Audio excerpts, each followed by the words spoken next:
Welcome to the Sage Family Podcast, where we explore natural, homeschooling, gentle parenting, simple living, and family adventure. I'm Rachel Rainbolt, the Sage Parenting Coach, coming to you from the Pacific Northwest, where I live wild and free in connection with my 3 wildlings and the Papa Bear in our fixer-upper on the beach. This is episode 37, and today I'm here with Avital talking about peaceful partnership.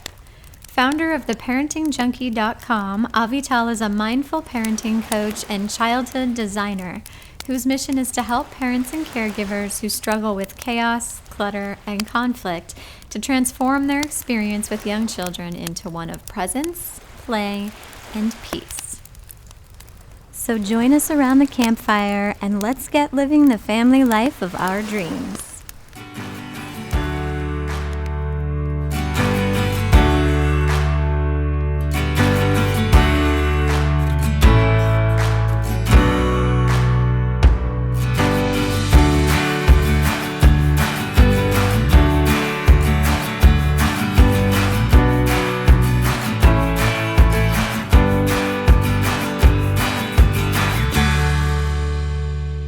I'm especially excited for this episode because I get to announce the winner of our giveaway. Congratulations, Erica Gassman. You get to choose any of the 3 Sage Parenting classes, the Minimalist Wardrobe, Bucket System, or Hack School Leadership class, a $75 value for free. And thank you to everyone who subscribed to the show via email, left an iTunes review, and shared the show on Instagram. We actually just got back home at 1 o'clock this morning from a couple weeks on the island of Maui, and we all had such a wonderful time and so many amazing experiences that it feels a bit overwhelming to try to choose what to share here in the adventure of the week. So I'll just start with my favorite, the snorkel sail. We took a catamaran sailboat out on the Pacific Ocean, and I fell in love so hard. On the way out, we found ourselves sailing parallel to a pod of dolphins 100 strong, who couldn't resist our wake and swarmed the boat.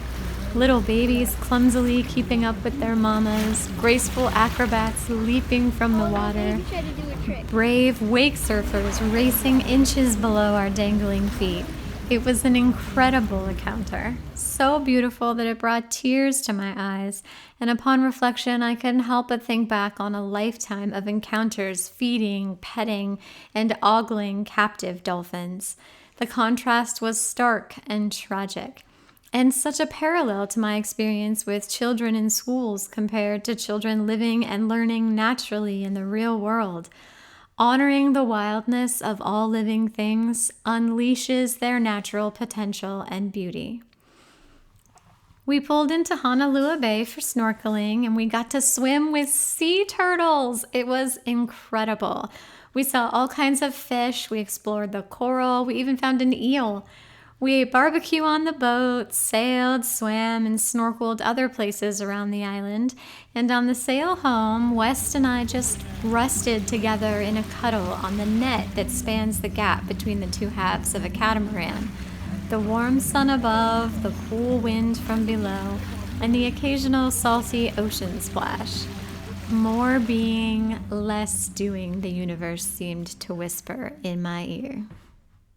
If you want to see photos and videos of this adventure, then head on over to Sage Parenting on Instagram and follow along. A few of my followers and clients told me I should find you, that your peaceful parenting philosophy and personal vibe was in alignment with what I do. So I started following you on Instagram and listening to your Parenting Junkie podcast, and they were right. I really enjoyed what you were putting out into the world. It's always nice to get in connection with other peaceful parenting and homeschool allies. So I'm happy to share a conversation with you today, Avital. Thanks for coming on. Rachel, thank you so much for reaching out and for having me. I appreciate it. Well, why don't you tell our audience a little about yourself, who you are, and what you devote your energy to? Sure, thank you. I am the Parenting Junkie is the name of my business, and all of the different content pieces that I put out there fall under that name. And the reason I called my business the Parenting Junkie is because I became a little bit obsessed with learning about parenting, being a student of parenting I can when relate. I became a mom. Yeah. Because I went into parenting very cautious. I felt like it seemed like the hardest job in the world, and everyone around me seemed quite miserable as parents, and yet, madly in love and happy that they're parents. So it was very confusing. And I just got so fascinated by learning about psychology and about alternative parenting approaches. That it became an obsession, and I just continued down that path until I eventually diverted my career from being a designer to being a full-time parenting coach, primarily of myself. I'm my number one client. I need continuous coaching. But yeah, that's how it came about. Oh, I love that. And there's so much overlap too. My family jokes that I got lots of degrees in mothering because I wanted to be a mother. So I have a master's degree in marriage and family therapy, and just spent years and years and years learning and studying, and I'm trying to understand the psychology behind parenting and childhood. I'm just endlessly fascinated by it. So I even love your title, The Parenting Junkie, because I could so call myself that. Okay, so I want to start off with a bit of a disclaimer. We will be using words like marriage and husband and wife throughout this conversation, but we are both wholeheartedly inclusive of the beautiful array of gender identity, sexual orientation, and partnership relationships that may be authentic for you. We see you, we love you, and we support you. It's just that this conversation would be prohibitively cumbersome if we listed the rainbow in every sentence. So I just want to throw that out there before we even begin. Well said, Rachel. I 100% back you on that. Thank you. Okay, good. Let's start with the baggage. So there's one chapter in each of my books about unpacking your baggage, whether it's around homeschooling, sleep, or parenting. And in a conversation about marriage, unpacking your baggage together is essential. Our baggage is all of those expectations, assumptions, and beliefs that we inherit that lie beneath our thoughts, feelings, and behaviors. In other words, we need to question everything in our marital and parenting narratives or mainstream discourses or our stories about what marriage and parenting together, quote, should look like. This is where you get curious about your partner's origin story and dig deeper into the whys from your own. The intention here is not to judge or criticize, but to better understand. What are some stories that you have seen partners getting stuck in, Avital? Oh, yeah. So that's such a weighty question. And it's interesting because on the one hand, we're all different and we all have different relationships and we all come with different baggage. Mm-hmm. And on the other hand, there are these repetitive themes that keep, acting themselves out through many of us. And because marriage is a little bit taboo, it's more taboo than parenting. It's easier for us to come out on social media and say, I had such a hard time parenting, or this is so difficult. It's much harder to say, I had a fight with my partner and, we're not getting along very well and our marriage is not fulfilling in whatever way. That's harder to say. So we might not realize that we have these stories in common, but whenever I work with parents and with group coaching, we suddenly find ourselves nodding our heads as we totally relate to other people's stories with regards to marriage. So I think the main things that I'm seeing come up, and I'm talking particularly about partnering in the context of parenting, i.e. not just any marriage disputes and difficulties in the relationship, but particularly what happens to a couple when they are parenting together. So one of the main things that comes up is the sense of resentment that one partner is doing the lion's share, is carrying shouldering the main burden of parenting, the emotional labor, figuring out how to parent, putting all the energy in reading the parenting books and listening to the podcasts and all of that stuff, and making the decisions like which school and which doctor and should we vaccinate and all this stuff that takes so much out of us. The mental load. The mental load, exactly. And there's just a story of resentment that comes up where I'm doing most of it and my partner is, lying back and along for the ride. So that's one thing that comes up quite a lot, is just a feeling that we're not a team. We're not working together as a team. And then another story that comes up for particularly parents, people who are listening here who are interested in peaceful parenting, is a sense of disconnect and misalignment on parenting styles.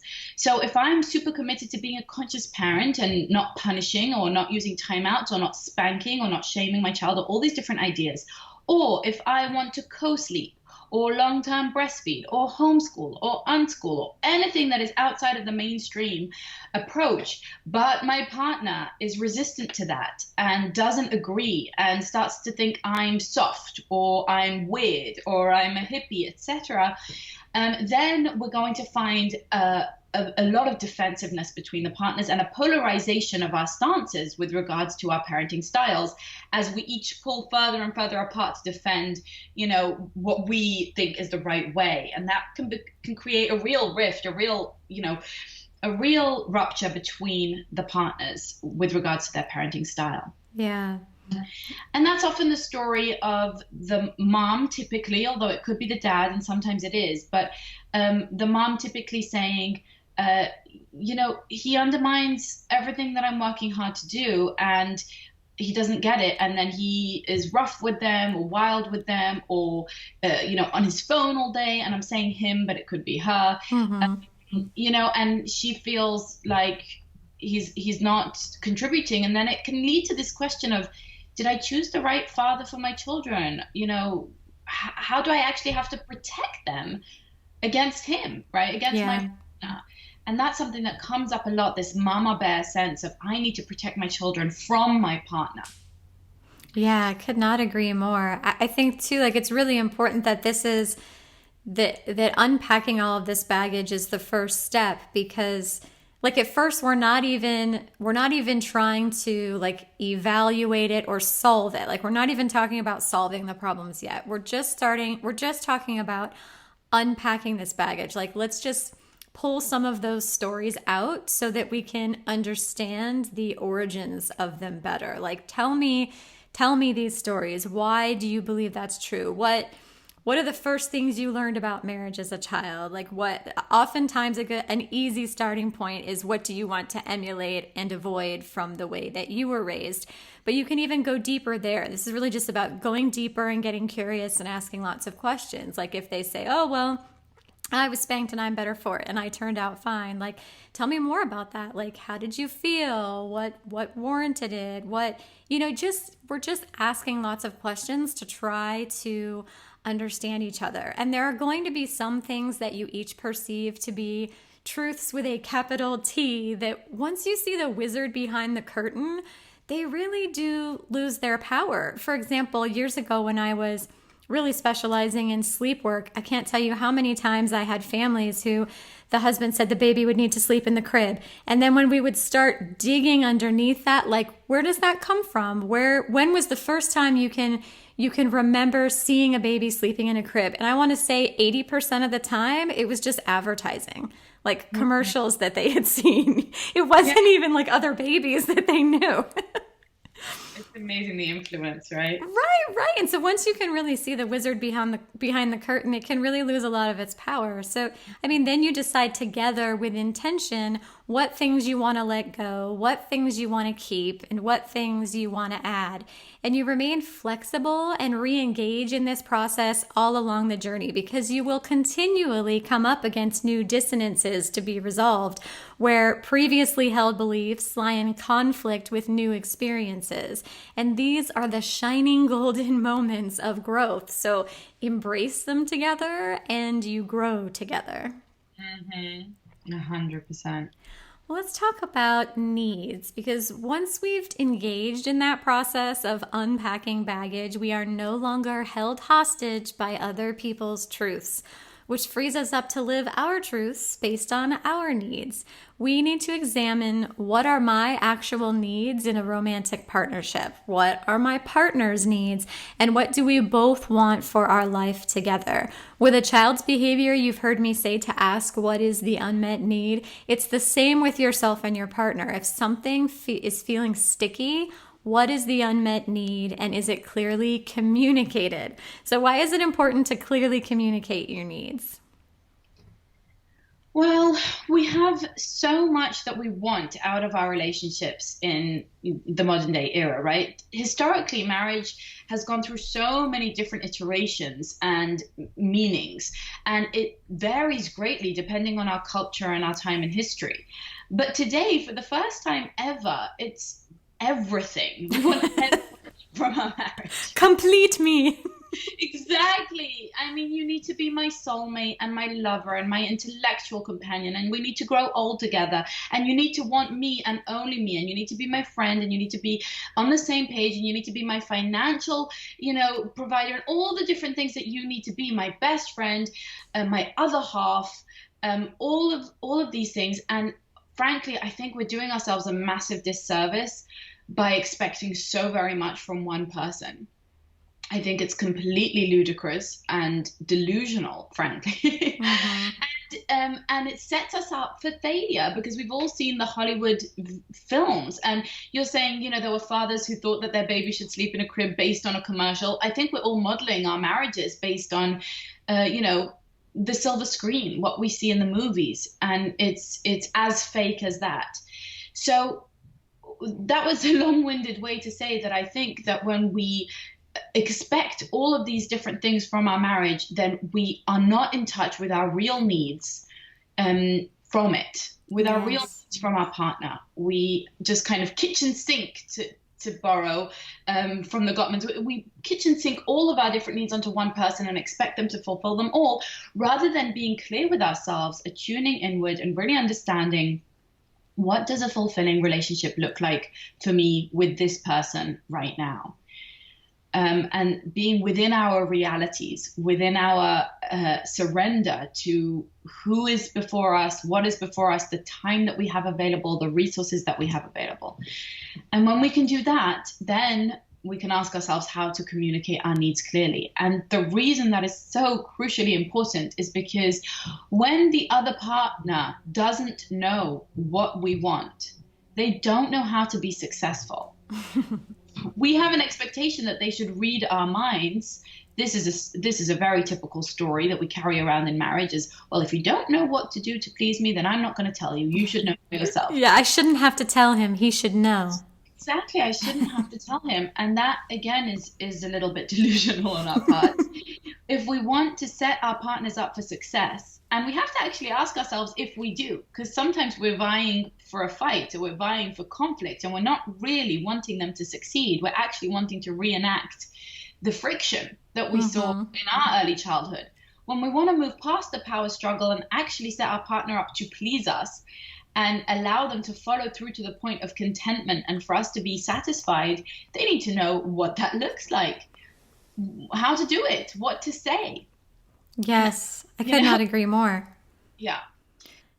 When I start to lose my shit, my husband gives me a hug and says, "How can I help?" Which is my invitation to get clear on my unmet need in that moment. Because if I am not being my best self, I have done a lot of work to not reflexively put the responsibility for that onto other people. So my child is not making me angry. My husband is not making me, miserable, whatever it is. Like I need to look at myself. And so that's something that my husband and I have developed through communication. Like, hey, if you see me starting to spin out, give me a hug and ask me how you can help, which sometimes you can get at the really emotional stuff through the practical stuff. So saying, how can I help might seem really practical, but that's really just, it's like my reminder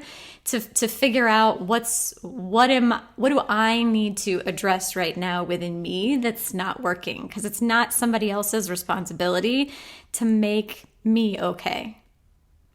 And that is so brilliant, Rachel. Thank you so much for sharing that, because it's such a great practical tool. I'm a big believer in the practicality of script and of, actions that we can take to, serve as signposts for the way that we want to, getting back to yourself, as you said. And I think that often our partners are kind of floundering. Look, they married us because they wanted to make us happy. They wanted to be there for us. But then when we're disappointed and angry and criticizing and, triggered and all of that stuff, all of the baggage that comes out there, they don't necessarily know how to be successful in that time. And the onus is on us. We are responsible for giving them those tools. So we are responsible for telling people how we want to be spoken to, how we need support, what connection looks like for us, right? What love language we want to be spoken to in. We need to teach people how to treat us, and that goes, doubly so for our partners. And that way they can be successful. I mean, they want to be. Who doesn't want to please their partner? Who doesn't want to offer unconditional love and support? But that looks different for each person. And so I think that's the real crux of communicating needs, is saying, hey, this is a weird little thing about me that you might not have realized, but I really need a long hug every day, or I really need us to get out and away from the kids every so often so that I can remind myself that we're a couple. Just getting in touch with that, making space for it. And often it starts with actually allowing ourselves. Some of us are not even allowing ourselves to consider what our needs are and to realize that those are so important. Yeah. And then the other direction too, like to be open to it when your partner comes to you and says and communicates like, hey, I'm having this need. And when you did this the other day, I found that really helpful. Like, would you be willing to do that more for me? And that will help me in this way. Like, so to be open to it from the other side as well. 100%. And some defensiveness definitely comes up when we perceive ourselves as being criticized or whatever. So the way that you phrase that just there is so beautiful and so positive.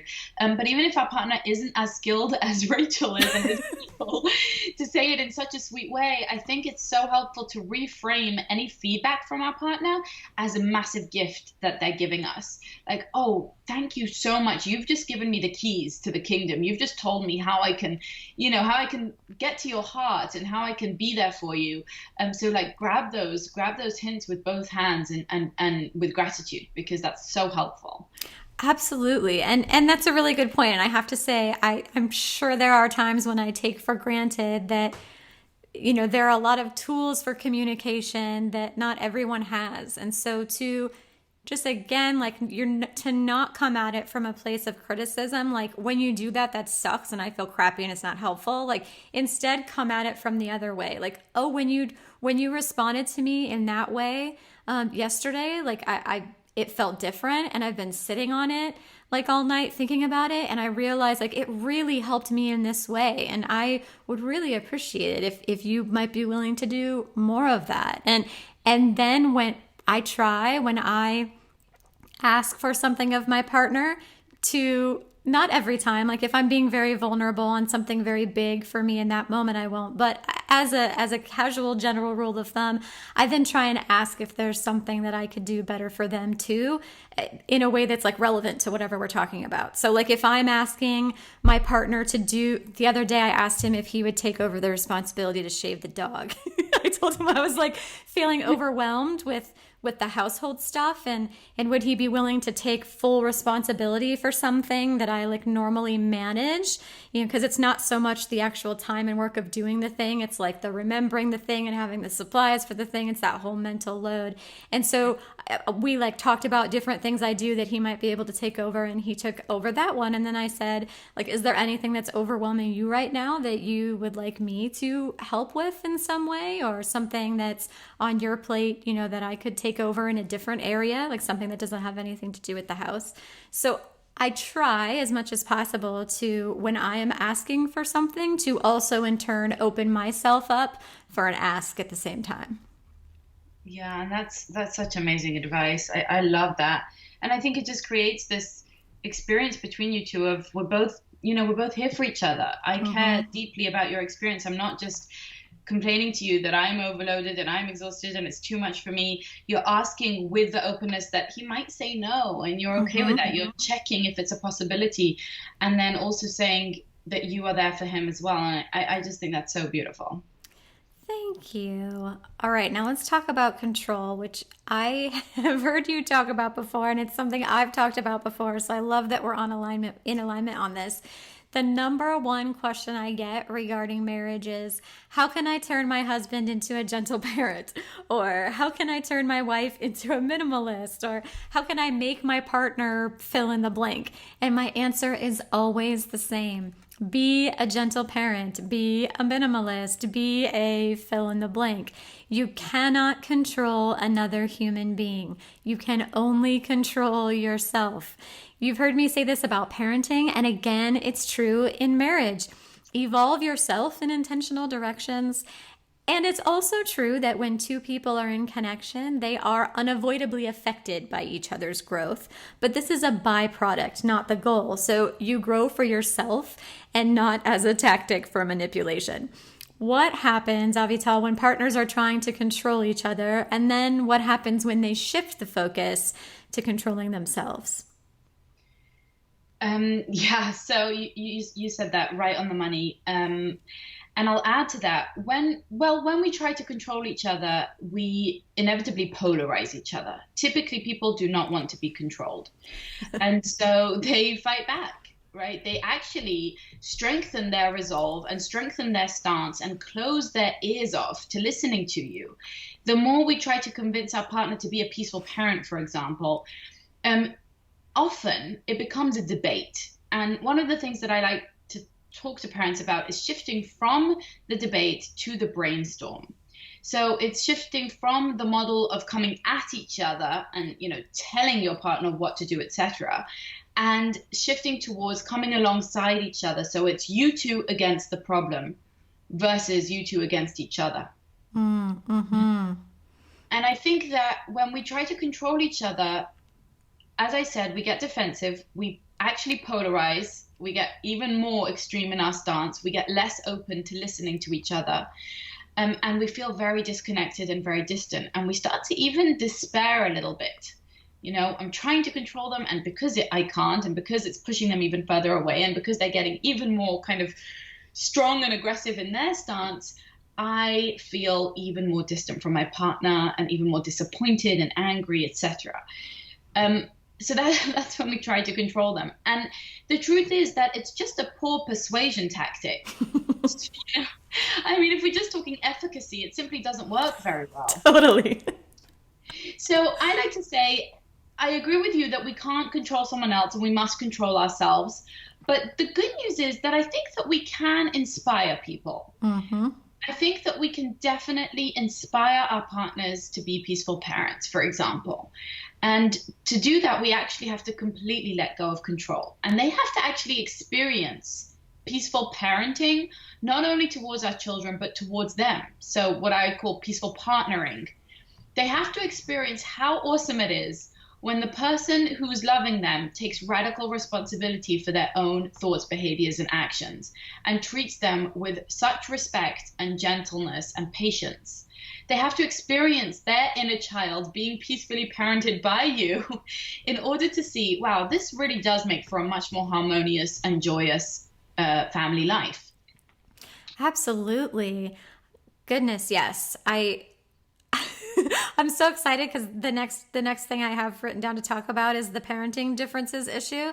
And I really want to continue diving into the whole everything, all the skill set that you use for gentle parenting with your kids, it's the exact same skill set. Use the exact same things with your partner.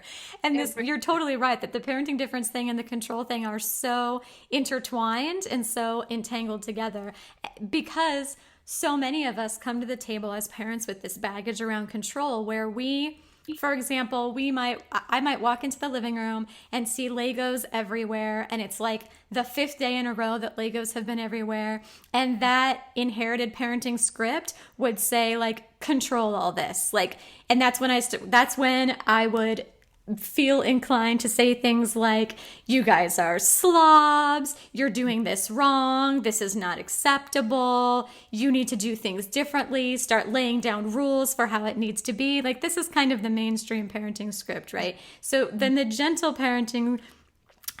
parenting side, I would come to my children in collaboration and in partnership and express this unmet need that I'm having. Like when I walk into this space, I'm feeling very overwhelmed by the Legos that are on every surface. I'm afraid to walk across the room. I might hurt my feet when I step on them.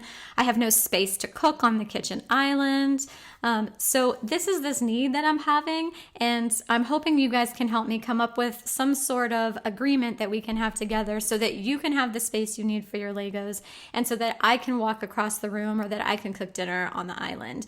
And when you present a problem to somebody you love and respect as, here's this need I'm having, what can we do to try and address this need together? Like you said, it keeps you on the same side as opposed to control, which pits you as enemies on opposite sides. And it makes everybody dig in their heels and willfully try to not cooperate with whatever your control hierarchical based plan is. And so when we're talking about parenting differences, and this is really one of the biggest challenges that I see with families, I mean, it's really about just really think about it as treating your partner with the same empathy and respect and collaboration and, you know, all of these values I talk about with parenting. Do those same things in your partnership, which is why I love the name of your program, and we'll talk more about that in a minute. But I'm hoping that's a big lesson that people can walk away with from this conversation. So what do you recommend when one parent is willfully resistant to peaceful parenting? Yeah. So, yes to everything you just said. And, you know, I would put it this way. I think that the foundation of a happy home, when there is a marriage there or a partnership, and obviously this wouldn't apply to single parenting, but when there is a partnership, I think the foundation of the happy home is what's happening within the partnership. How we treat our partners is how we parent, ultimately. Our children are downloading the blueprint for all of their future relationships from our parental relationship with the other adult in the family. And I think in many ways, it's a much more powerful and important lesson than even how we treat our children directly. I think that atmosphere, those negotiation skills, compromise skills, conversation skills, all the different skills that go into being, you know, in connection with our partner and managing our differences respectfully is the hub and the heart and the home of where our children learn emotional intelligence. And that is why I would say it's really very, very important, even if our partner is highly resistant to the way that we want to parent, and we know for fact that it's the best way, and we've read their research. We're just Gandhi over here. We know how to solve every problem, and we're the experts, and our partner is messing it up royally. I would say that deep breath and that pause to just take a moment and realize that how we treat our partner and how we are in connection with them is the act of parenting, even more so than whatever parenting practice we were hoping to convince them of. So don't throw out the baby with the bathwater. The baby here is your marriage, is your connection with your significant other, is the adult relationship, is the respect between you two. The fact that you then want to layer on peaceful parenting, and this is my whole life passion is around peaceful parenting. I am extremely committed to it. And still, I think the primary focus needs to be on peaceful partnering and peaceful parenting being a byproduct of that. And the reason I say that is because it doesn't work in the opposite direction. When I commit to being a peaceful parent, but I'm rude or critical or angry or harboring resentment or trying to manipulate and control my partner, there is a deep rupture within the family. When I first try to bring my partnership into, under my wing, into the hub of peace and harmony, then from there together we can create patterns of peaceful parenting and healing. The healing needs to happen, I think, primarily within the relationship. So I want to just shift people's priorities a little bit, because as parents, we get very protective of our children. And we've seen this between, even with siblings, right? If you have two siblings and one of them is hitting the other one, suddenly you could lunge at that sibling who's harming your baby, right? Even though they're both your babies, but you could hurt that other baby because they are threatening your child. It brings out such a wild, aggressive defense, an animalistic instinct, which is important and protective. And I understand, that's okay, that's human. But we don't want to be releasing that onto our partners on a regular basis. Yeah, and I think that evolution that so many of us move through, that journey from like the mainstream over to the peaceful, gentle, respectful side, I tend to conceptualize it as like it's a change that's happening within you.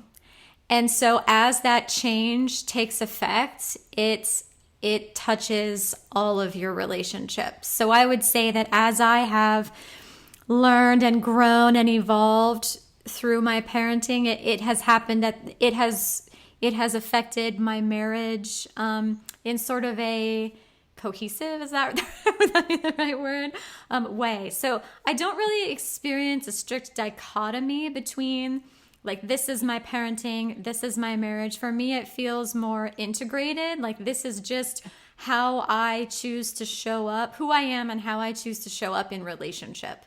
And that can be with my partner, with my children, with my friends, with my clients, whatever it is. As I grow and evolve and learn more and put in more effort, it feels like it's all very integrated for me. Does that make sense?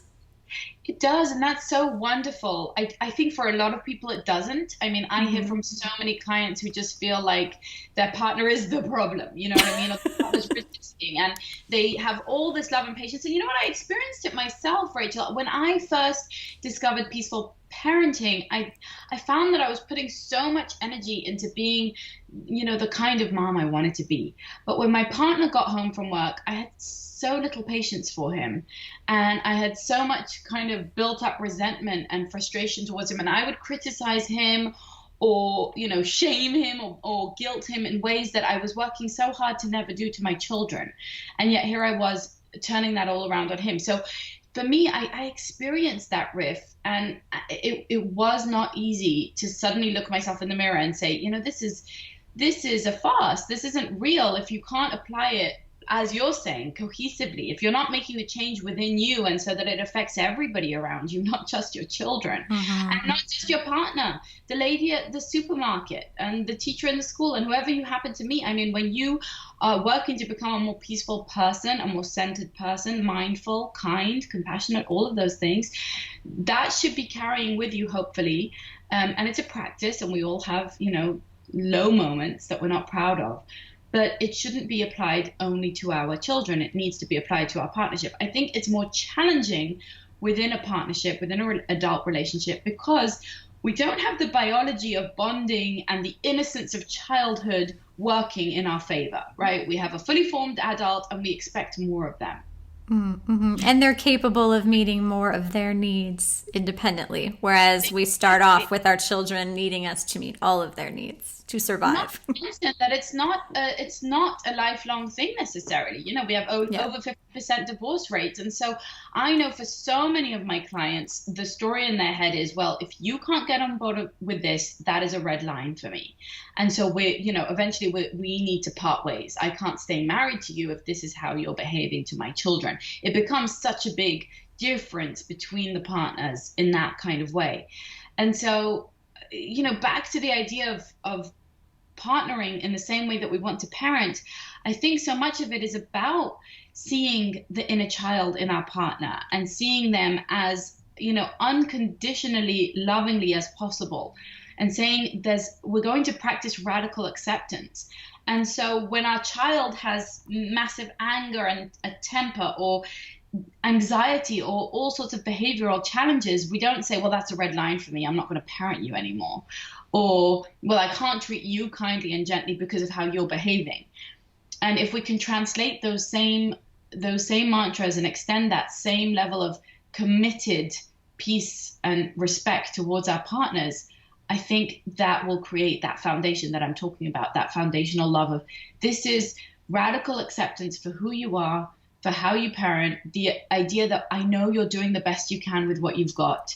the idea that I'm going to be humble and realize that I'm not always right and that I don't get things right all the time and that we are working as a team.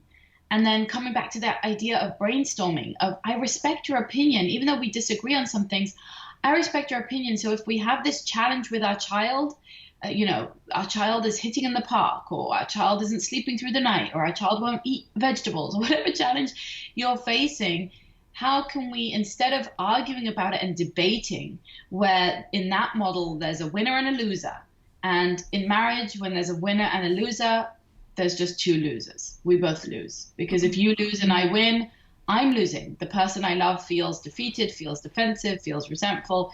We're not really winning in that case, even if we get to do it our way.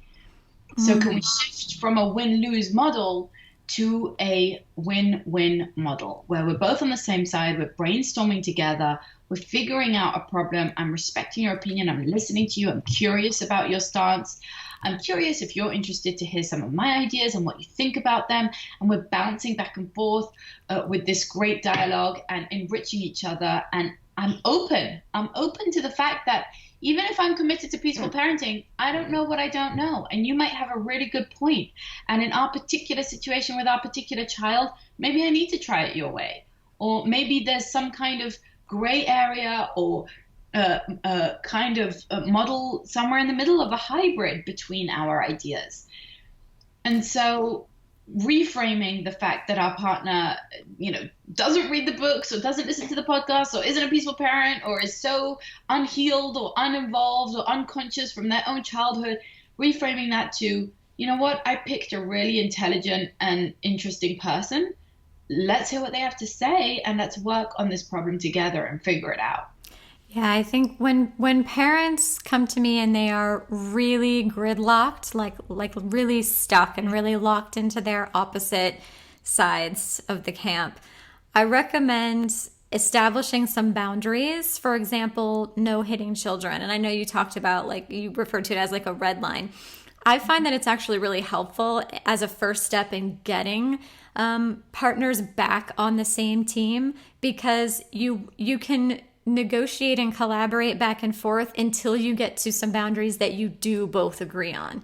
Whatever those boundaries are. Maybe you would like to only sing to your children and they never hear a harsh word or a raised volume, and whereas your partner's fine with yelling. But there is going to be, as you whittle your way down, there is going to be a boundary and several boundaries that you do both agree on.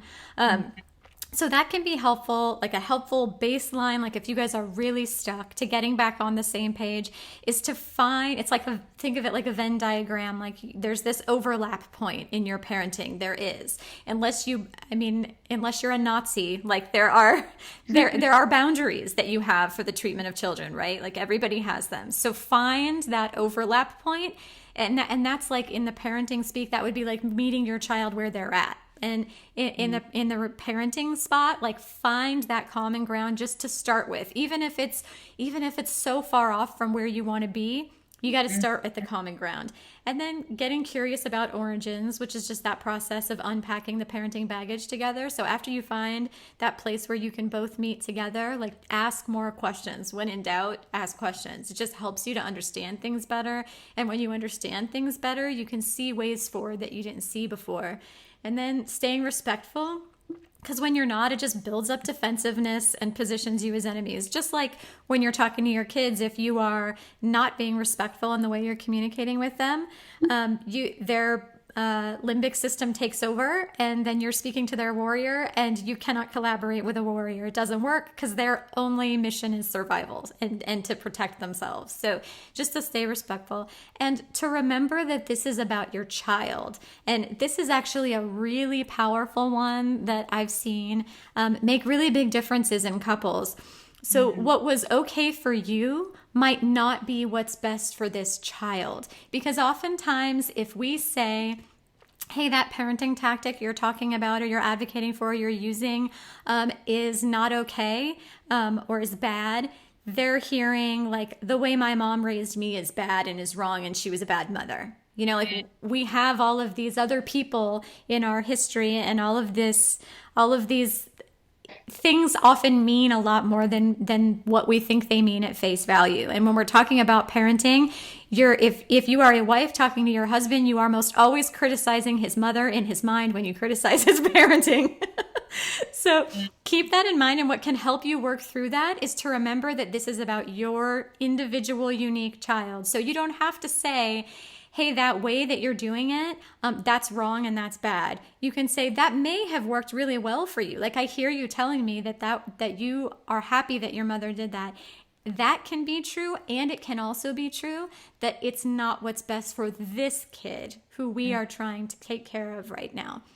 This kid is unique and individual and has different needs and a different way of being and a different given spirit than you did. So that may have worked really well for you. We've been trying it with this child, and we've seen that it's not working very well. So there might be something more effective that works for this individual child. And then lastly, letting your partner have their relationship with their kids.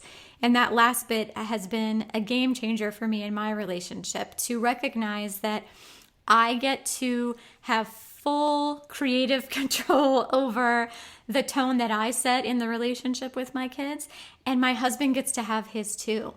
They don't have to be the same. He gets to own his relationship with his kids, and I get to own mine. So yes, it's good if you and your partner are united front in many ways, but you are also two individual people. And your children, whether you like it or not, are going to learn that they have a different type of relationship with each person, and each person responds differently and speaks differently, and that's human, that's normal. And so to sort of recognize that and accept that can free you up for a lot of the fighting and the headbutting that you might be doing, where you don't have to be in 100% exact, like you guys are twins, you respond to everything exactly the same way, because that's not realistic either. Talking about those romanticized like parenting ideals, that's just not realistic.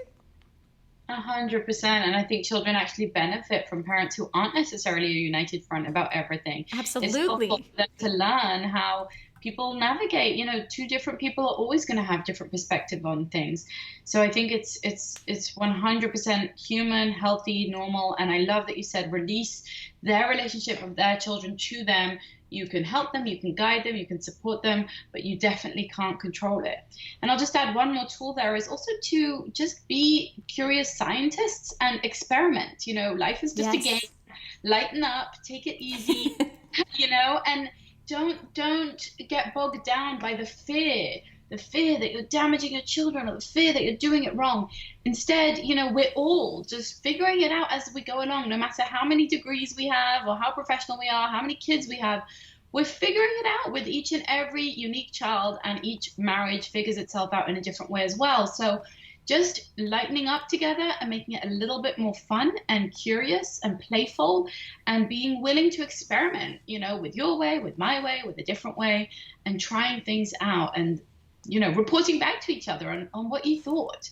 Yes, 100% agree. 100% agree.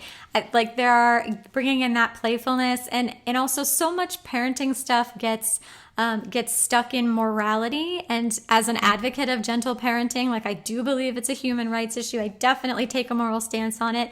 However, that's not where I come from my co-parenting collaboration with. We really come at it through the door of effectiveness. And I find in a lot of the coaching that I do with couples and co-parents around parenting, the wife is trying to shout about morality, and the husband, the way into his buy-in is through effectiveness.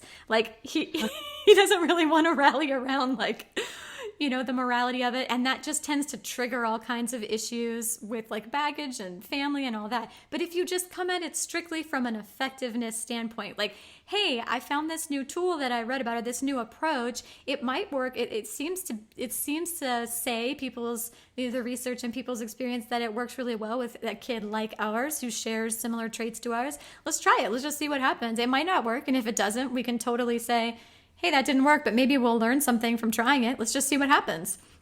And a lot of these gentle parenting things that we talk about, they work.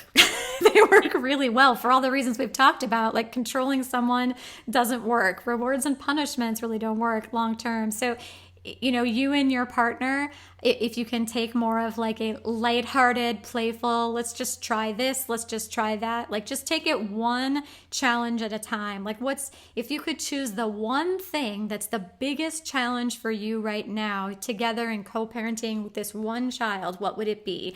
And then let's just come up with one idea to try. Let's just try this one slightly different approach and see what happens. And then we'll talk about like what happened, what we learned from it, what went well, what didn't, what should we adjust, and what could we try differently? Yes to all of that, 100%. I think the efficacy is a great door to go through.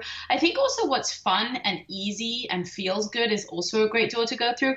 And I'll add another one, which is around the partnership itself. Sometimes it's okay to ask your partner to do something just because it's really important to you, not because you're going to convince them that it's the right way and that they're wrong and get all their defenses up, but just say, hey babe, I've been reading about this and I'm really excited about this and I just really want to try it. Would you do that for me? Would you get on board to try this for me?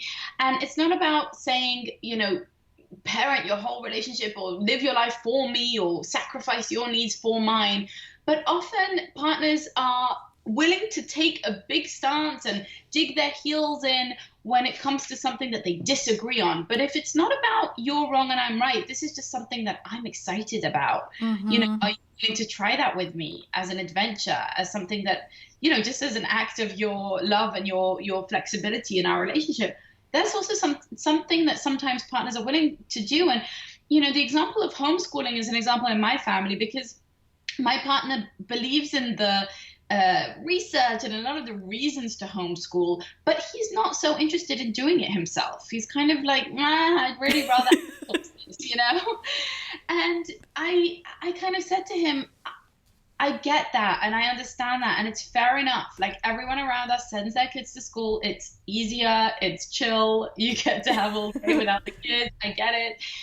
This is just something I'm so passionate and excited about. Would you be willing to support me in this and help us make it happen? And obviously that takes a lot out of him. Like he still has to do a lot for that, but it's kind of something that he's doing in generosity almost for me, and I in turn appreciate that. I really appreciate that. I know that he could have fought me on it. I know that it demands a lot from him.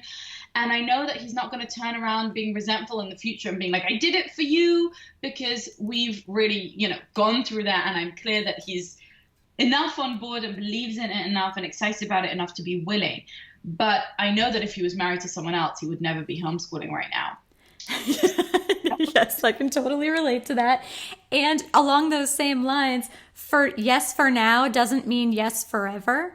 So like if you present that to your partner and ask them to just get on board because you're really excited about it and you're really feeling passionate about it and you want to do it and you would love to like have him be your co-pilot on it and you'll fly the plane, but it's something you're excited about.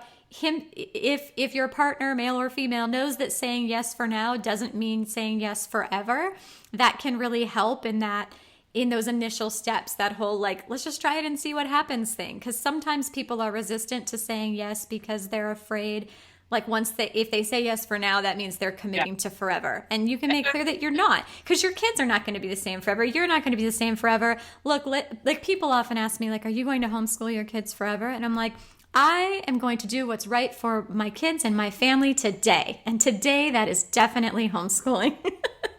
So, and we use that approach with all of our things. So saying yes for now doesn't mean saying yes forever. And that also helps to unhook the identity piece. So oftentimes we will come to the table saying like, I want us to be a gentle parenting family. I want to be a gentle parent.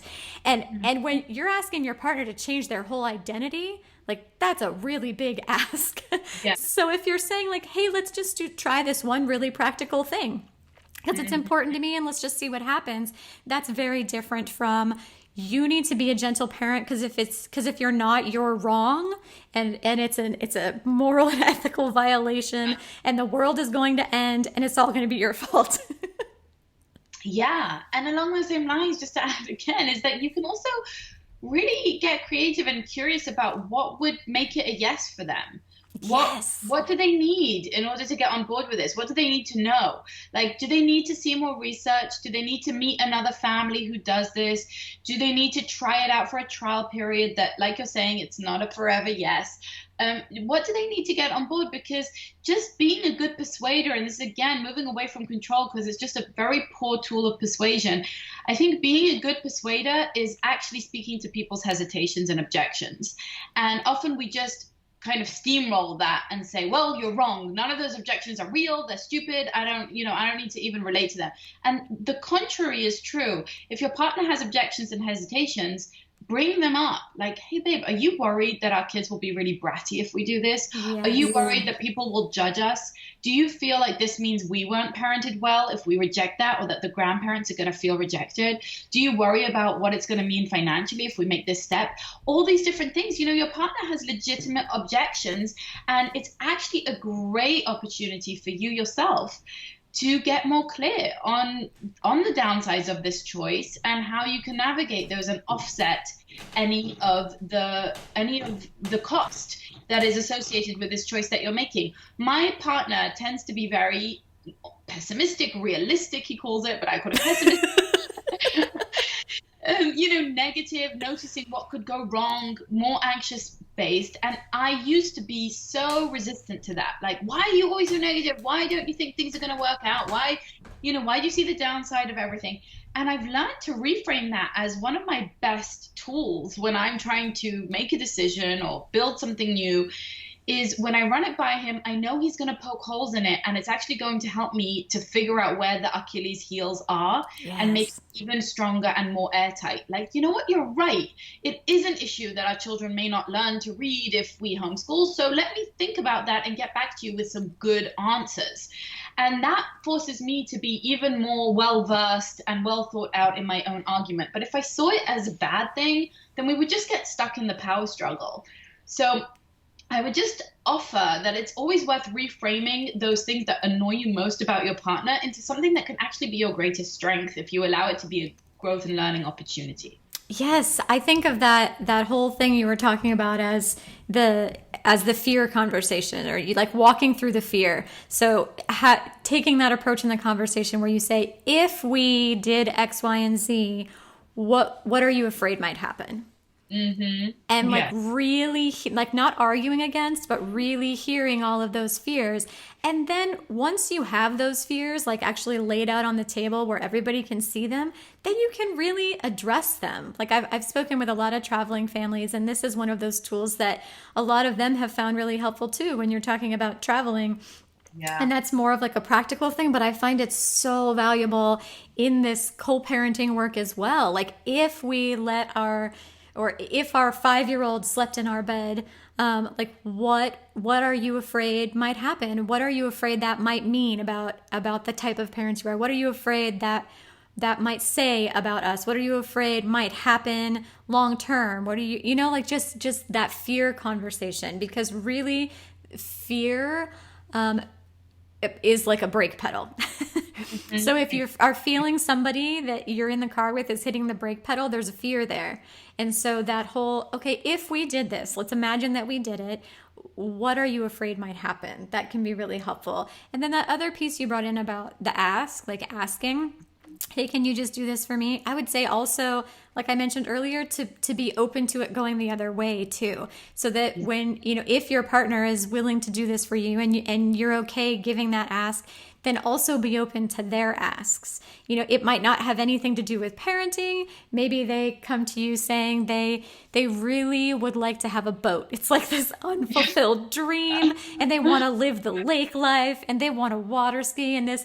And it's totally not practical right now, and we don't live near the water, and we have other financial priorities. But I really just want to put this out there that this is something I would love for you to get on board with, even though I know it's not something that you are that's coming from you. Like I recognize that it's coming from me, but are you willing to get in the boat with me, so to speak? And so just to be open when it goes the other way too, because all these things we're talking about, they have to go both ways. Yes. Yes. Okay, and along those lines, something else that I find really helpful are dream talks. It's one of my favorite ways of getting my husband and myself in sync, or aligning our priorities, or calibrating our value compass. We co-author a shared vision for our future. And when we can share our dreams, we can then reverse engineer shared priorities in the present. So what are your partner's dreams? What are yours? Find the overlap, like that Venn diagram again, and then figure out what you need to do today, tomorrow, and a year from now to move in that direction. So that might be about parenting, where you have that conversation of, hey, let's dream about like our kids when they're grown. Like, what do we hope that they're going to be like? What qualities do we want them to have? And then you reverse engineer that to, okay, if we want to foster those qualities, what do we have to do now? Like, what makes sense to do now that would help bring more of that about? But it can also be about just other relationship stuff. I mean, where you want to live, what you want to do, where you want to go, what kind of relationship the two of you want to have together. Sometimes if you're feeling kind of stuck in different places, it's because like your compasses aren't quite aligned. And if you go zoom way ahead to the future and talk in like a really exciting, positive way about your dreams and your hopes, and find the points of overlap, you can just, through that reverse engineering process, it helps to get you on the same page today. Mm-hmm. So what is a shared dream that you and your husband are moving toward, Avital? Oh, such a fun thing to think about. So we've been moving towards our kind of dream scenario of our family life for years. My husband's a doctor, and he's been training for the last 13 years. And he's just finally finished his training, which means we're one step closer to a dream where we have a lot of free time to be with our family. We had a dream of a big family, and I think we are already considered a big family in most of the world. And we have 4 children, just for reference. And we have a dream of really being lifelong learners along with them. You know, part of the joy of homeschooling is that we get to do all these great things with them, and we have a lot of time to do that. So both of us have very intentionally created careers that are really incredible in their flexibility. And we're just so blessed to be living in a time and being able to create those kind of careers that offer us the opportunity not to work 9 to 6 every day, but to work in more flexible ways and kind of create a life where we get to adventure and explore and travel. Whether that's, into inner space and do a lot of inner work. I think that's a dream that we both hold. We both would really like to do more and more growth, and just also to cement daily habits of growth and health and wellness, right? Making that just an integrated part of our day-to-day lives, whether it's yoga or meditation or journaling or time in nature or consuming conscious content that helps us to grow. Those are things that we really work towards doing more and more of, and giving that to our children as well. And then in the years to come, our dream at the moment, and that may change, but our dream at the moment is to have our home base be back in Israel, which is where we're both from. Yeah, we currently live in the States, but we'd like to have our home base be in Israel, because we really want our children to grow up in the fold of our extended families, who are just phenomenal people. And I couldn't ask for better role models for my kids. And that's really where I want them to be, a large portion of the time, but at least kind of 30% of the time we'd like to be traveling. Oh, I love that. Those are some beautiful dreams you guys have together. Travel is definitely one that we share too. Global travel specifically. I feel like we've done a lot of local travel in the last few years, and we're really ready in the next season to do more global travel. So traveling to different countries, and we're very excited about that. And then financial independence is a big dream that we have. And so reverse engineering that, it really does help us to unite on like everyday decisions in our present when we know that that's the direction that we want to move in. And I just have to give a quick Israel shout out, because I actually have I actually have a good amount of clients who I work with from Israel because I spent, it must have been at least 5 years teaching parenting of infants and baby massage classes at a Jewish community center in San Diego. And, and that really built up this wonderful base of Jewish families who live in Israel full-time or spend a lot of time in Israel. And so I just want to give a shout out to all the Israel families out there. I work with a lot of them, and that culture is just, it's tremendously wonderful. And I find I really enjoy with that population. So I love that you're from there. I did not know that. And I love that you have the dream of going back there. Yeah, definitely. Yeah. Shalom to everyone out there. Okay. No, go ahead. Yeah, no, I was just saying thank you for the shout out. That's heartwarming. That's great to hear. And Israel is a wonderful place to parent in many ways. Obviously, it has its challenges, but there is so much great stuff going on there in terms of just independence and freedom, and so child friendly and relaxed, and a lot of great things. Yeah. Yeah, there are definitely like a set of obstacles that I see pretty consistently from families who are living in Israel trying to parent and educate their children this way. But there's this quality that I have experienced, and hopefully this is like okay to say, not racist or something, but there's definitely this quality that I have seen in, the hundreds of families that I have worked with who have a strong connection with Israel, that they are very driven and brave and intellectually minded, if that makes sense, more so than I would say just from a lot of other cultures that I work with.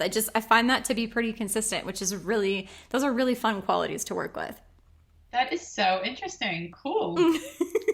Okay, so let's move into our Q&A. I posted in my Sage Parenting Tribe on Facebook and in the Sage Family Patreon community that we were going to chat about peaceful partnership today, and asked if anyone had any questions about it. Anne wants to know, what's the best way to handle inevitable conflict with your partner? Wow. The best way to handle conflict. So one of the first things that I talk about in my program around peaceful partnering is timing. And I think it's not necessarily the most popular thing to start with, but it's not very sexy. It's not very sexy, but I just start there because I think it's actually a real key to success. When we react in the moment to whatever it is, we typically aren't going to do so very skillfully, and we're not going to manage the conflict very well in that moment. And the timing really is everything when it comes to being open to communication and open to hearing a message. So yes, it's not sexy, but it's incredibly effective to try and hold on to a topic that's important to you and bring it up in a time when you can actually have the conversation that is necessary. These conversations that we need to have with our partners, they're big, they're important. I'm not talking about just day-to-day momentary conflict like, oh no, you unload the dishwasher, right? I'm talking about real deeper rooted issues for conflict. And what I really recommend is, I call it setting the stage for success, right? I really recommend, like we use the environment to support our parenting, like a minimalistic, beautiful, naturally lit playroom with open-ended toys is going to invite children to play. We want to set the stage for success in our partnering as well. So if you need to manage some kind of conflict, I would really recommend trying to set up a romantic atmosphere. Put on nice music, light a nice scented candle, cuddle together on the couch, have a great meal, touch each other. Use physical touch and nonverbal skills to actually communicate ease and connection and love and trust. And then from that warm place, in that timing, when our kids are sleeping and we're actually able to focus on what our partner says, we need to also ask permission to have that conversation. Like, hey, babe, are you available to talk about this thing that's on my mind? And when we get the buy-in for all of that, then we are set up for success to express our needs, express something that was on our heart, express something that we're looking for a change for. And then relating back to all the things that we spoke about earlier in this episode, setting our partners up for success, not just dumping them with a bunch of complaints and criticisms, not using character assassinations, not shaming or blaming or guilting them, and not debating them or challenging them, but rather really using I statements as we would with our children, saying, I'm feeling a little run down right now, and I'm feeling like I need more support. And not making it, you're not giving me enough support, you're never home, you're always at work, you're so difficult, etc. But making it about what I need in that comfortable, close environment, and asking them to brainstorm with you, what are some ways we can solve this? What are some things we can do about this? So that you're both, set up for success. You're both looking for the solution. And also telling your partner in no uncertain terms, with a lot of clarity, what they can do. Babe, if you are able to take one evening off and let me go out to Starbucks to just unwind by myself, that would be amazing. Is that a possibility? Right? Try and be practical, because when you just bring up conflict without any route out, we can really get stuck in that power struggle without being problem solvers. So it's very easy to bring up problems. I think the core of getting to good conflict resolution is learning to be good problem solvers and looking towards the solution rather than always looking back at blame and fault. So much valuable stuff you gave there. I'm just going to add, sticking to one issue can be helpful. When we are having conflicts with people that we have intimate relationships with, be it with kids or parents or partners, one issue tends to spur dump out the whole suitcase of baggage, and you are yelling about all these other things. So it can really help you to stay focused. You're not going to resolve the problem if you're presenting 10 problems.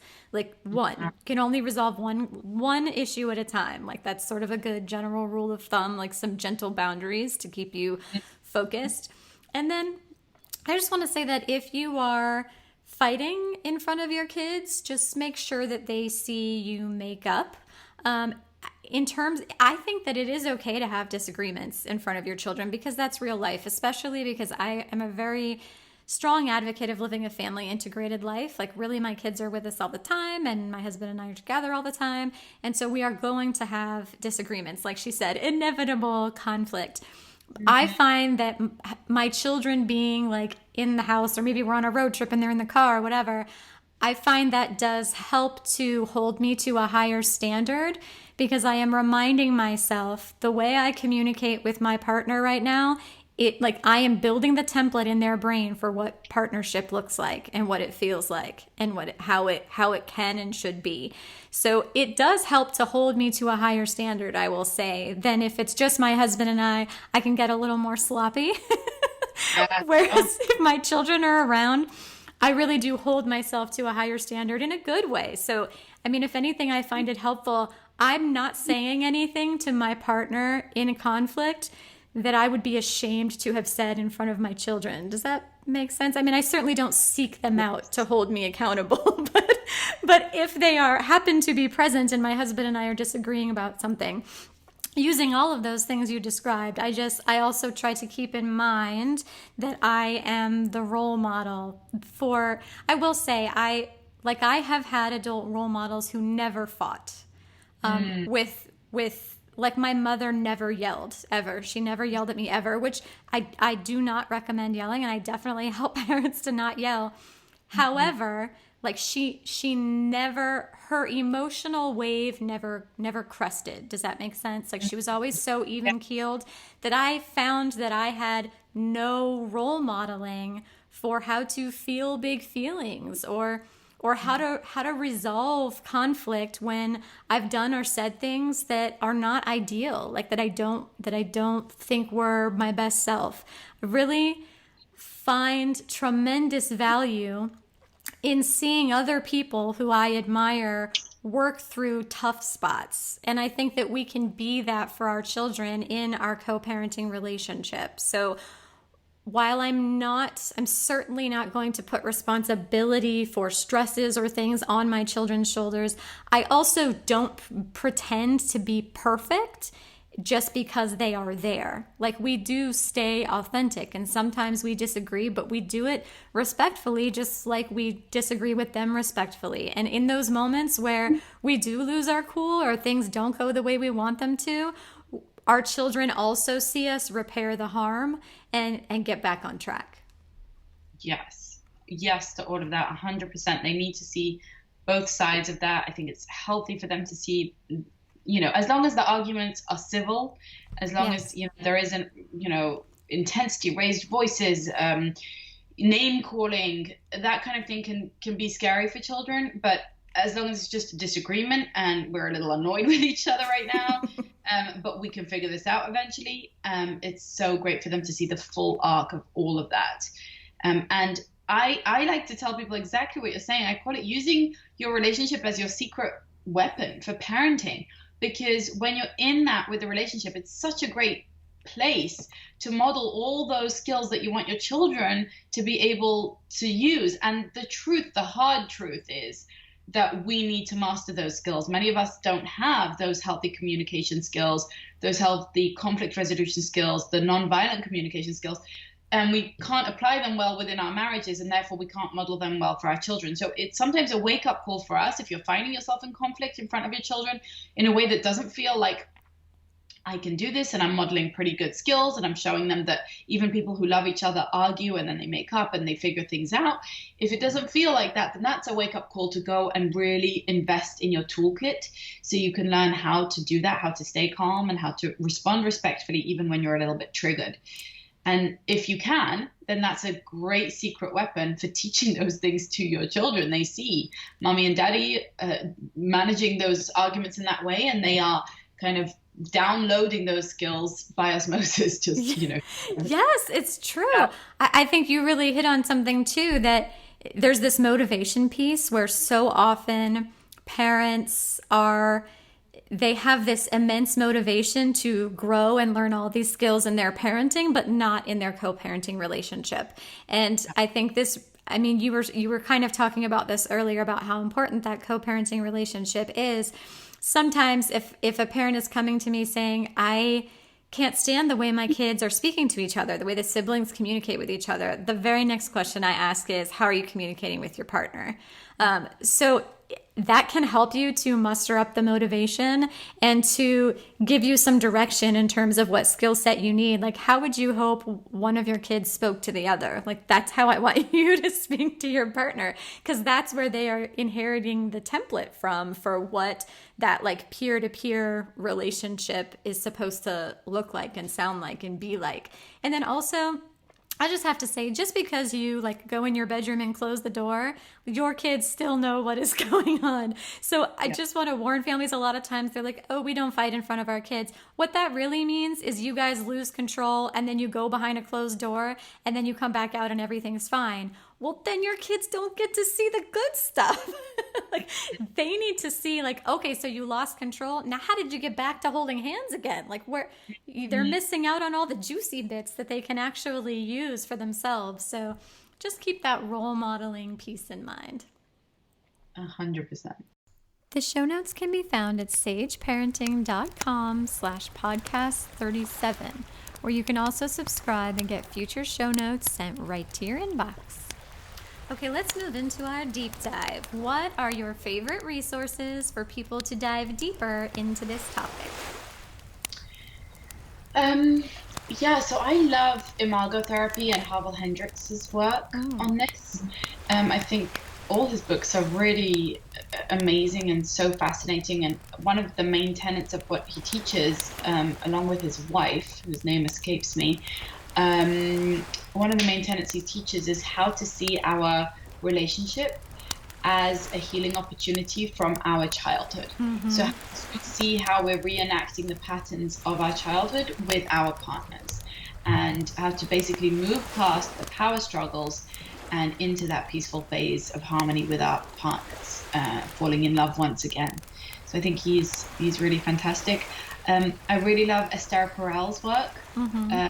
I'm sure most of your listeners have heard of her work, but I think one of the things we didn't touch on, and one of the pieces of baggage that a lot of couples come with, is just a sense of disconnection from when kids arrive. Suddenly we're completely bonded with this baby, and they have our heart, mind, body, soul, all on them, and it's very difficult to get back in touch with our sexuality, with our desire, with our physical connection with our partner. And I think Esther Perel is really brilliant on helping people understand that side of lust, desire, connection, sex, all of that. And that's, again, a topic that it's so taboo and personal and private, but having coached hundreds of couples through this, I know that it's universally true that that's a challenge for parents. And so if that's something you're experiencing, you're 100% not alone. And there are things that you can do to help get back to connection. And it's not necessarily, back to having sex or having more sex. It's not about the quantity, but it is about the quality of feeling connected. I completely agree. That's beautifully said. In addition to Imago, I would also say that I'm a big fan of EFT, emotionally focused couples therapies, which is I kind of describe it like, if you're a fan of attachment parenting, it's kind of like that, but for the partner relationship. It really focuses on that attachment piece. So I'm a big fan of that. And then the book 7 Principles for Making a Marriage Work by Gottman. I mean, the Gottman Institute's fantastic. They have so much evidence-based stuff, and it's all really good. And then, of course, your Peaceful Partnership course. So tell us about that. Thank you. And yes, the Gottman Institute was going to be my next rec. It's definitely they're absolutely brilliant and so incredibly helpful.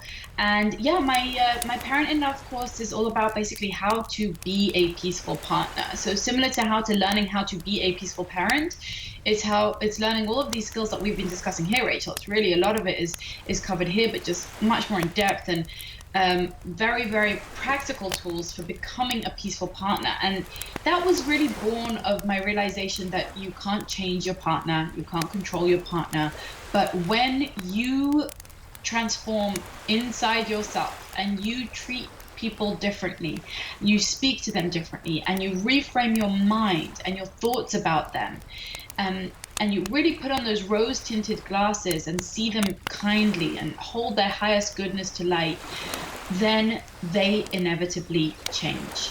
It's that cliched quote, when you change the way you look at things, the things you look at change. I think so many of us are looking to change our partners, change our marriage. Our marriage is disappointing us, our partners are disappointing us, they're not the parents we want, they're not the sex life we want, I don't know, whatever it is, whatever the complaint of the month is, not realizing that we held all the power all along.